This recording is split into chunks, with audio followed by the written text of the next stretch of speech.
तो बच्चों, आप सबको मेरी तरफ से शुभाशीष है। बच्चों, आप लोगों में से जो लोग मेरे चैनल को सब्सक्राइब नहीं किए हैं वो लोग सब्सक्राइब कर लें। महाविद्यालय की ओर से यद्यपि मैं आप सबको पढ़ाने के लिए नियुक्त नहीं हूँ, फिर भी मैं आप सबके हितों को ध्यान में रखते हुए आप सबके लिए वीडियो बना रहा हूँ। आप सबसे बस इतनी उम्मीद करता हूँ कि आप लोग अच्छे से पढ़ें, वीडियो को पूरा देखें, वीडियो को लाइक करें, चैनल को सब्सक्राइब कर दें और कमेंट करके बताएं कि वीडियो कैसी लगी। जब आप लोग वीडियो पूरा देखते हैं और कमेंट करके बताते हैं तो मुझे बहुत खुशी होती है और अधिक वीडियो बनाने के लिए मुझे प्रेरणा मिलती है। तो बच्चों, आज मैं आप सबको अष्टांग योग के विषय में कुछ बातें बताने जा रहा हूँ। तो योगी याज्ञवल्क्य ने हिरण्यगर्भ को योग दर्शन का प्रथम वक्ता या उपदेष्टा स्वीकार किया है। जैसा कि लोग कहते हैं कि पतंजलि ने योग का प्रवर्तन किया है, उन्होंने सबसे पहले योग का उपदेश किया था, लेकिन ऐसा सत्य नहीं है, क्योंकि एक याज्ञवल्क्य नामक योगी हुए थे। उन्होंने कहा है कि हिरण्यगर्भ नामक कोई विद्वान हुए थे जिन्होंने सबसे पहले योग का उपदेश दिया था। उस योग के आधार पर, उस उपदेश के आधार पर ही पतंजलि ने योग दर्शन नामक ग्रंथ की रचना की। पतंजलि ने स्वयं इस तथ्य को प्रथम योग सूत्र, जो योग सूत्र है उसका पहला सूत्र है अथ योगानुशासनम। यहाँ पर अनुशासन जो शब्द आया हुआ है, इसी से ज्ञात हो रहा है कि जो योग है पहले से चला आ रहा है और मैं इसको अनुशासित कर रहा हूँ, दोबारा मैं इसका कथन कर रहा हूँ। तो अनुशासन शब्द से उन्होंने इस बात को सूचित किया है कि यह योग पहले से चला आ रहा है। पतंजलि ने योग दर्शन नामक ग्रंथ की रचना की है। इस ग्रंथ में उन्होंने अष्टांग योग को सूत्र रूप में लिखा है। कहने का मतलब है जो योग दर्शनम है वह सूत्र रूप में लिखा गया है। योग सूत्र पर जो भाष्य प्राप्त होता है वह है व्यास भाष्य। कहने का मतलब जो सूत्र ग्रंथ होते हैं वह अत्यंत कठिन होते हैं, सूत्र शैली में लिखे होते हैं, उनको व्याख्या के रूप में, उसकी व्याख्या के रूप में भाष्य लिखे जाते हैं। तो जैसे कि और भी सूत्र ग्रंथ जैसे प्राप्त होते हैं, अष्टाध्यायी है जिसको पाणिनि ने लिखा है, जो कि जो है संस्कृत का व्याकरण है। उस व्याकरण पर पतंजलि ने महाभाष्य लिखा है।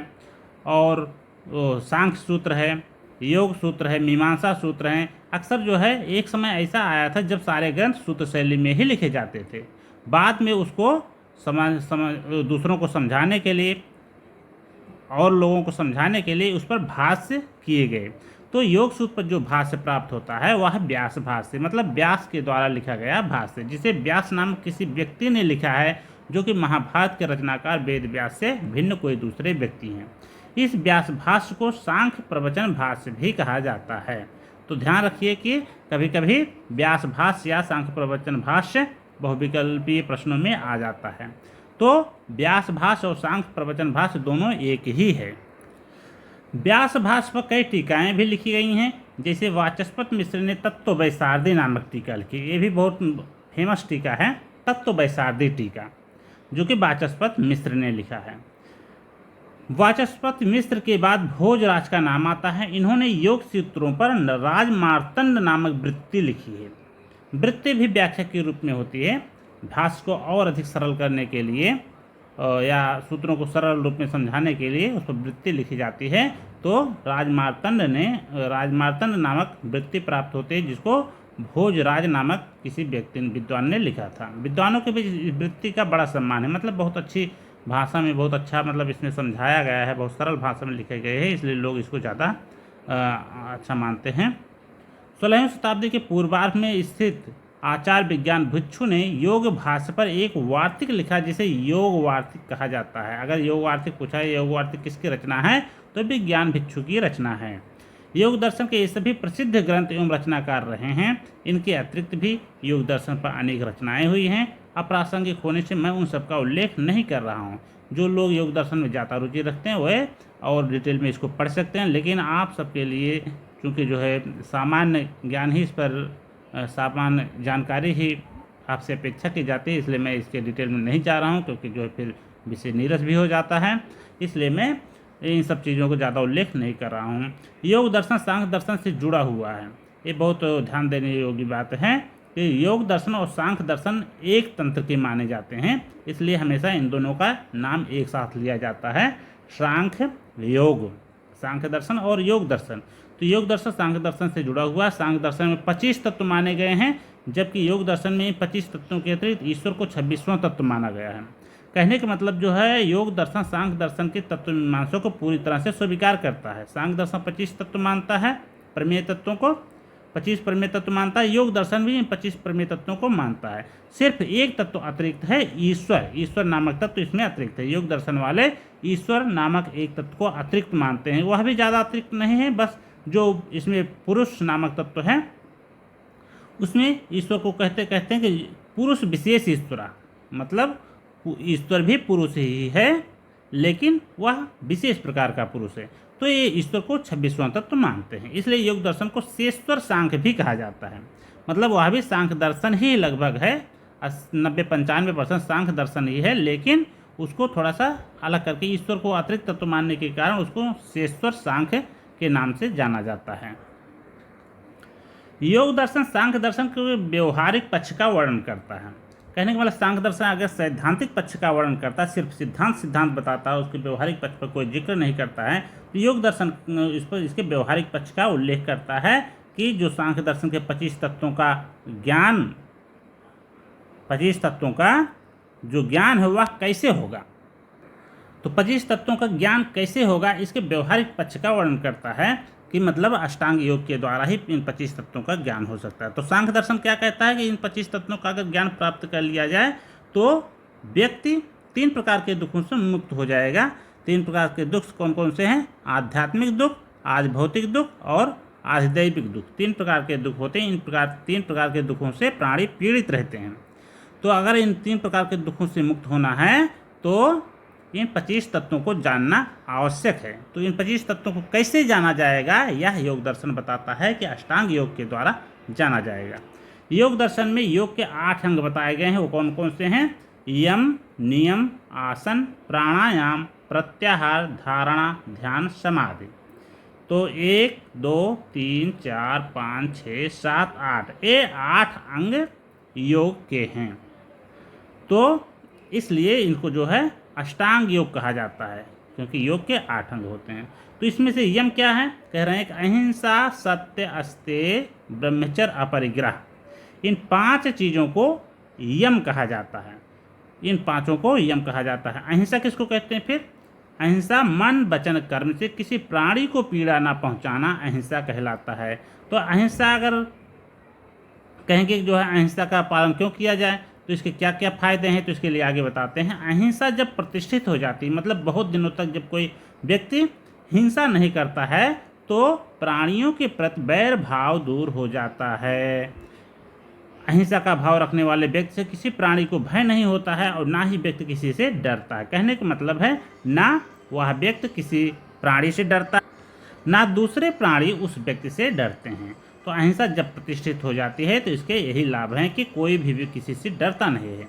ना साधक किसी प्राणी से डरता है, ना शेर बाघ से डरता है, ना हाथी से डरता है, किसी दूसरे प्राणी से नहीं डरता। और ये सारे जो छोटे छोटे प्राणी हैं वे भी उस व्यक्ति से नहीं डरते हैं। इसलिए कभी कभी देखा जाता है कुछ साधु संत ऐसे होते हैं जिनके पास पशु पक्षी या जो छोटे छोटे पक्षी भी आकर के उनके पास विचरण करते हैं, उनके पास रहते हैं, उनके ऊपर बैठते हैं। आज इस तरह की चीज़ें, इस तरह की घटनाएं कभी कभी लोग व्यवहार में देखी जाती हैं, क्योंकि उनकी अहिंसा प्रतिष्ठित हो चुकी होती है। अहिंसा के बाद सत्य आता है। सत्य जो पदार्थ या घटना जैसा है, जैसा देखा गया है या जैसा सुना गया है, उसे वैसा ही बतलाना सत्य कहलाता है। कहने के मतलब जो वस्तु हमारी आँखों से, जैसा मैंने अपनी आँखों से देखा है, जैसा मैं अपने कानों से जैसा हमने सुना है, मतलब अपनी इंद्रियों से जैसा हमने अनुभव किया है, उसे वैसे ही बताना। उसमें नमक मिर्च लगा करके उसको प्रस्तुत नहीं करना चाहिए, अपितु उसको उसी रूप में बता देना चाहिए। तो ऐसे अगर इस प्रकार से मतलब किसी को बताया जाए तो उसे ही सत्य कहा जाता है। इसके मूल में सभी प्राणियों का हित निहित होता है। कहने का मतलब अगर किसी सत्य बोलने से किसी प्राणी का नुकसान होता है, उसके प्राण संकट में पड़ जाते हैं, तो ऐसा भी सत्य नहीं बोलना चाहिए। तो सत्य के मूल में प्राणियों का हित होना चाहिए। तो सत्य के प्रतिष्ठित हो जाने पर वाणी अचूक हो जाती है। जिस व्यक्ति का सत्य प्रतिष्ठित हो जाता है उसकी वाणी अचूक हो जाती है, वह जैसा कहता है वो वैसा ही हो जाता है। कहने वाला अगर कोई बीमार है, अगर वह कह दिया कि तुम स्वस्थ हो जाओ तो वह स्वस्थ हो जाएगा। तुम्हारा कल्याण हो तो उसका कल्याण होने लगेगा। तुम्हें ये चीज़ें प्राप्त हो जाएं, तुम्हारी ये कामना पूर्ण हो जाए तो उसकी वो कामना भी पूर्ण हो जाती। तो सत्य के प्रतिष्ठित हो जाने पर सच बोलने से उसका मतलब बहुत लंबे समय तक जब कोई सत्य बोलता है, सच बातें कहता है, झूठ कभी नहीं बोलता है, तो उसकी वाणी अचूक हो जाती है। सत्य के बाद आता है अस्तेय। अहिंसा, सत्य, अस्तेय। अस्तेय का अर्थ होता है चोरी ना करना, बिना अनुमति के दूसरों का द्रव्य ग्रहण ना करना चाहिए। अस्तेय के प्रतिष्ठित हो जाने पर योगी के पास सभी दिशाओं से रत्नों की प्राप्त होती है। कहने का मतलब उसके पास किसी चीज़ की कमी नहीं रहती है, उसको जितनी आवश्यकता होती है उसे चीज़ें प्राप्त हो जाती हैं। अगला यम है ब्रह्मचर्य। जननेंद्रिय को नियंत्रण में रखना ब्रह्मचर्य कहलाता है। मन वचन कर्म से काम का चिंतन न करना ब्रह्मचर्य कहलाता है। ब्रह्मचर्य के प्रतिष्ठित होने पर सामर्थ्य की प्राप्त होती है। व्यक्ति समर्थ हो जाता है, आध्यात्मिक ज्ञान को प्राप्त करने के लिए वह समर्थ हो जाता है, योग्य हो जाता है। अहिंसा, सत्य, अस्तेय, ब्रह्मचर्य और अपरिग्रह। अपरिग्रह का अर्थ है धन का संग्रह ना करना। तो धन का संग्रह करना भी यम का उल्लंघन कहलाता है। तो इसलिए कहते हैं कि धन का संग्रह नहीं करना चाहिए। जो योगी लोग होते हैं उनके पास धन नहीं होता है। अपरिग्रह के प्रतिष्ठित होने पर भूत, वर्तमान, भविष्य के जन्मों तथा उन जन्मों के प्रकार का सही ज्ञान होता है। अपरिग्रह जब प्रतिष्ठित हो जाता है, लंबे समय तक 15-20 वर्षों तक जब कोई व्यक्ति चोरी नहीं करता, तो धन का संग्रह नहीं करता है, अपरिग्रह नामक यम का पालन करता है, तो उसे जन्मों का भी, भूत भविष्य काल के जन्मों का भी ज्ञान होने लगता है कि वह पिछले जन्म में क्या था और भविष्य में वह क्या बनेगा। या जो है किसी उसके सामने अगर कोई व्यक्ति बैठा हुआ है तो उसके भी जन्मों का ज्ञान होने लगता है कि वह पिछले जन्म में क्या था, पिछले जन्म में उसने क्या कर्म किए थे जिसके कारण वह दुख भोग रहा है या सुख भोग रहा है, या भविष्य में वह कौन सा जन्म पाएगा आदि की जानकारी उसको होने लगती है। उसके बाद आता है यम के बाद आता है नियम। यम 5 प्रकार के हो गए, अहिंसा, सत्य, अस्तेय, ब्रह्मचर्य, अपरिग्रह। उसके बाद आता है नियम। नियम भी 5 प्रकार के होते हैं, शौच, संतोष, तपः, स्वाध्याय, ईश्वर प्रणिधान। ये 5 नियम कहलाते हैं। उसमें से शौच क्या है? शारीरिक और मानसिक रूप से शुद्ध होना शौच कहलाता है। मतलब शरीर की भी सफाई करनी चाहिए और मानसिक मन की सफाई कैसे होती है? मतलब जो है हमेशा सकारात्मक रहना चाहिए, किसी का बुरा नहीं सोचना चाहिए। भला तो हमेशा ही सोचना चाहिए, बुरा नहीं सोचना चाहिए। या किसी को जो मानसिक रूप से मतलब कुछ ऐसा नहीं सोचना चाहिए ताकि उसको तनाव हो जाए, टेंशन हो जाए। तो इसको जो है शारीरिक और मानसिक रूप से शुद्ध होना ही शौच कहलाता है। शौच के प्रतिष्ठित होने पर अपने ही अंगों से घृणा होने लगती है। कहने के मतलब है जो लोग शरीर के प्रति आसक्त रहते हैं, शरीर के प्रति मोह रखते हैं कि हमारा शरीर है, बहुत साफ सफाई करते हैं आदि, इस तरह से वो जो है उनके अंदर एक मोह बना रहता है कि हमारा शरीर ऐसे बना रहे, हम ऐसे बने रहें, युवा ही बने रहें।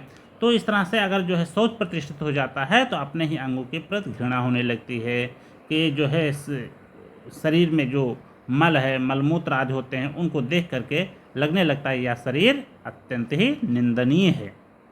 इसलिए शरीर प्राप्त करना कोई अच्छी बात नहीं है। इसीलिए कहा जाता है ये जो जन्म मृत्यु होता है, जन्म मृत्यु से हमेशा जो है योगी मुक्त होना चाहते हैं, हमें जन्म ना लेना पड़े। जब जन्म नहीं लेना पड़ेगा तो मरना भी नहीं पड़ेगा। दो प्रकार के बहुत बड़े दुख होते हैं, जन्म लेना और मरना। इसलिए योगी इन दोनों से दूर रहना चाहता है, जन्म मृत्यु से मुक्त होना चाहता है। तो जब अपने अंगों से घृणा होने लगती है, शरीर से घृणा होने लगती है, तब योगी जन्म प्राप्त नहीं करना चाहता है। इसलिए शौच को हमेशा प्रतिष्ठित करने की कोशिश करता है। शौच की बात आता है संतोष। संतोष अर्थात लोभ ना करना। आपके पास जो कुछ है उसी में खुश रहना संतोष कहलाता है। संतोष के प्रतिष्ठित होने पर निरतिशय सुख की प्राप्ति होती है। संतोष रखना चाहिए, कहने का मतलब हमारे पास जितनी चीज़ें हैं उसी में खुश रहना चाहिए, या अपनी मेहनत की कमाई ही खाना चाहिए, किसी की लालच नहीं करना चाहिए, लोभ नहीं करना चाहिए। इसलिए संतोष नामक जो है नियम का पालन करने से यह संतोष धीरे धीरे करके प्रतिष्ठित हो जाता है और निरतिशय सुख की प्राप्ति होती है। शौच संतोष के बाद आता तपह। तपह द्वंद्वों को सहन करना तप कहलाता है। जैसे ठंडी गर्मी, भूख प्यास, ये द्वंद्व हैं जिसका विपरीत तत्व भी होता है। भूख प्यास या और भी चीज़ें हैं, बहुत सारी चीज़ें हैं जो द्वंद्वों में पाई जाती हैं। तो ठंडी गर्मी को सहन करना चाहिए, भूख प्यास को सहन करना चाहिए। ऐसा ना लगे थोड़ी सी भूख लगी जो है एकदम चिल्लाने लगे मुझे भूख लगी मुझे खाना चाहिए, या जो है पशुओं की तरह मतलब जो है वो खाना ढूंढने लगे। इस तरह से जो है इन सब चीज़ों को बर्दाश्त करना चाहिए। तो ठंडी गर्मी भूख प्यास आदि जो द्वंद्व होते हैं इनको सहन करना तप कहलाता है। अणिमा आदि की सिद्ध और इंद्रियों की सिद्धि प्राप्त होती है। जब तप प्रतिष्ठित हो जाता है व्यक्ति बहुत दिनों तक, इसलिए कहते हैं जो योगी होते हैं वह ठंडी में भी कपड़े नहीं, बहुत कम कपड़े पहनते हैं, या बहुत ज़्यादा गर्मी होने लगी तो वो ना तो कूलर का प्रयोग करते हैं ना तो एसी का प्रयोग करते हैं, बल्कि वो जो है उस गर्मी को सहन करते हैं। इससे क्या होता है, इंद्रियों की सिद्धि प्राप्त हो जाती है। अणिमा लघ्मिया गर्मिया जो हनुमान जी को प्राप्त हुई थी, मतलब वो चाहे तो छोटा रूप धारण कर लेते थे, जब चाहते वो जो है बड़ा रूप धारण कर लेते थे। इस तरह से अणिमा आदि की सिद्धियाँ भी उसको प्राप्त होने लगती हैं। स्वाध्याय शास्त्रों का ठीक से अध्ययन करना और ओमकार का जप करना स्वाध्याय कहलाता है। स्वाध्याय के प्रतिष्ठित हो जाने पर देवता ऋषि सिद्धगण साधक को देख पड़ने लगते हैं और उनके काम आते हैं। मतलब कहने का मतलब इस स्वाध्याय मतलब अपने खुद से शास्त्रों का अध्ययन करना चाहिए। जब व्यक्ति खुद से शास्त्रों का अध्ययन करता है तो उसके जो है उसका जो ज्ञान होता है वह मौलिक ज्ञान होता है, किसी का नकल किया हुआ ज्ञान नहीं होता है। तो हमेशा कोशिश करना चाहिए कि ग्रंथों को शास्त्रों को खुद से मेहनत करके पढ़ना चाहिए, उसका अर्थ निकालने की कोशिश करनी चाहिए। तो स्वाध्याय के प्रतिष्ठित हो जाने पर देवता ऋषि सिद्धगण जो अदृश्य रूप में विद्यमान रहते हैं, अदृश्य आत्माएं होती हैं जो बहुत तप करके जो है बड़ी आत्माएं बन जाती हैं, और ऐसे ऋषि आदि अमर आत्माएं भी दिखने लगती हैं, साधक को देख पड़ती हैं और उनके काम आते हैं। ईश्वर प्रणिधान ईश्वर में मन लगाना, इसके स्थिर होने पर समाधि लगने लगती है। तो शौच संतोष तपः स्वाध्याय ईश्वर प्रणिधान मतलब ईश्वर में मन लगाना, हमेशा ईश्वर पर मन लगाए रखना चाहिए। इसके स्थिर होने पर समाधि लगने लगे। धीरे धीरे क्या होता है कि जब ईश्वर पर मन लगा रहता है तो धीरे धीरे ईश्वर के साथ एकाकार होने लगता है। और ईश्वर का मतलब है क्या, यह संसार ही ईश्वर है, यह संसार ही ईश्वर का शरीर है। जब ईश्वर में के साथ एकाकार हो जाता है तो व्यक्ति पूरे संसार के साथ एकाकार हो जाता है और उसे अपने स्वरूप का ज्ञान होने लगता है। यम नियम के बाद आता है आसन। तीसरा योग है, योग का तीसरा अंग है आसन। आसन किसको कहते हैं, आसन का मतलब है स्थिर सुखम आसनम। ऐसा जो है योग सूत्र में कहा गया है कि जिस मुद्रा में जिस स्थिति में आप बहुत देर तक और सुखपूर्वक, स्थिर मतलब स्थिरता पूर्वक बिना हिले डुले, सुख का अर्थ होता है आनंद पूर्वक, मतलब आपके पैरों में दर्द ना हो या आपके अंगों में दर्द ना हो, तो आप बहुत देर तक जिस स्थिति में स्थिरता पूर्वक और सुखपूर्वक बैठ सके उसको ही आसन कहते हैं। तो जो शारीरिक स्थिति स्थायी हो, मतलब जिस स्थिति में आप बहुत देर तक बैठ सकें और सुखद हो, आनंद पूर्वक बैठ सकें, मतलब कि आपके पैरों में दर्द ना हो, जिस स्थिति में बैठने में बहुत देर तक आपके पैरों में दर्द ना हो, उस सुखद स्थिति को आसन कहते हैं। अर्थात जिस स्थिति में आप आराम से देर तक बैठ सकते हैं वही आसन है। शारीरिक व्यापार के अभाव होने पर आसन सिद्ध होता है और अंगों में कपकपी नहीं होती है। तो जो योग होता है यहीं से प्रारंभ होता है, जब आसन सिद्ध हो जाता है। सिद्ध होने का मतलब है कि जब आपके शरीर में कोई कपकपी ना हो, ये एकदम शरीर आपका स्थिर हो जाए, तब मान लिया जाता है कि आपका आसन सिद्ध हो गया। यम नियम आसन के बाद आता है प्राणायाम। प्राणायाम क्या है? तो कह रहे हैं श्वास प्रश्वास योः गति विच्छेदः प्राणायाम। श्वास प्रश्वास की गति को रोकना प्राणायाम कहलाता है। रेचक, पूरक, कुंभक के भेद से प्राणायाम 3 प्रकार का होता है। प्राणायाम के सिद्ध हो जाने पर ज्ञान की प्राप्ति होती है। आगे अगला योग का अगला अंग है प्रत्याहार। इंद्रियों को अंतर्मुखी करना प्रत्याहार कहलाता है। इसके सिद्ध होने पर इंद्रियों पर एकाधिकार प्राप्त हो जाता है। योग का अगला अंग है धारणा। धारणा क्या है? तो मन को किसी बाहरी या भीतरी प्रदेश में लगाना धारणा कहलाता है। तो जब व्यक्ति ध्यान करना प्रारंभ करता है तो उसमें पहले धारणा आती है कि वह अपने शरीर के किसी अंग पर अथवा किसी बाहरी प्रदेश पर, किसी सांसारिक वस्तु पर अपने मन को वह लगाता है। वहीं से फिर ध्यान का प्रारंभ होता है। उसके बाद आता है ध्यान। मतलब शुरुआत में जब धारणा होती है तो उसको ध्यान नहीं कहा जा सकता, लेकिन धारणा जब धीरे धीरे सिद्ध होने लगती है, मतलब एक वस्तु पर बहुत देर तक मन एकाग्र होने लगता है, बहुत देर तक मन लगा रहता है, तो वहीं से ध्यान की शुरुआत होती है। जिस विषय में धारणा की जाती है उसे ध्येय कहते हैं। उस ध्येय विषय में ज्ञान की निरंतर धारा ही ध्यान है। अर्थात उस विषय पर मन देर तक लगा रहे तो उसे ही ध्यान कहा जाता है। समाधि, उस ध्येय विषय के साथ एकाकार हो जाना ही समाधि है। जिस विषय पर ध्यान किया जाता है, जब ऐसा प्रतीत होने लगे कि वह विषय मैं ही हूँ, वह मुझसे भिन्न नहीं है, तो उसे ही समाधि कहते हैं। तो समाधि जो है योग का अंतिम अंग है। मतलब जब समाधि लग जाती है तो ध्येय विषय के साथ साधक की एकाकारता हो जाती है। साधक को ऐसा लगने लगता है कि यह मैं ही हूँ, मुझसे भिन्न नहीं, संसार मैं ही हूँ, संसार मुझसे उत्पन्न हुआ है। मतलब ईश्वर भाव उसको प्राप्त होने लगता है। तो ये समाधि योग का अंतिम अंग है। इस समाधि को प्राप्त करना ही योग का अंतिम लक्ष्य होता है। तो बच्चों, यह रहा जो है अष्टांग योग।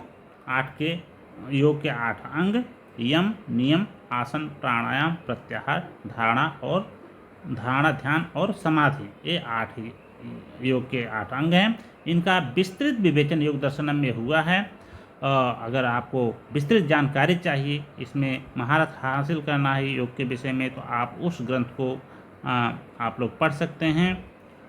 बाकी यहाँ पर मैंने अष्टांग योग का सिर्फ सामान्य परिचय दिया है, जो आपको जो है आपके विषय के लिए, आपके जो है सिलेबस में, आपके प्रश्न पत्र के लिए जितना ज़रूरी था उतना मैंने बता दिया है। बाकी आपको अगर ज़्यादा जानकारी चाहिए तो इसके लिए आप योग दर्शनम पढ़ सकते हैं।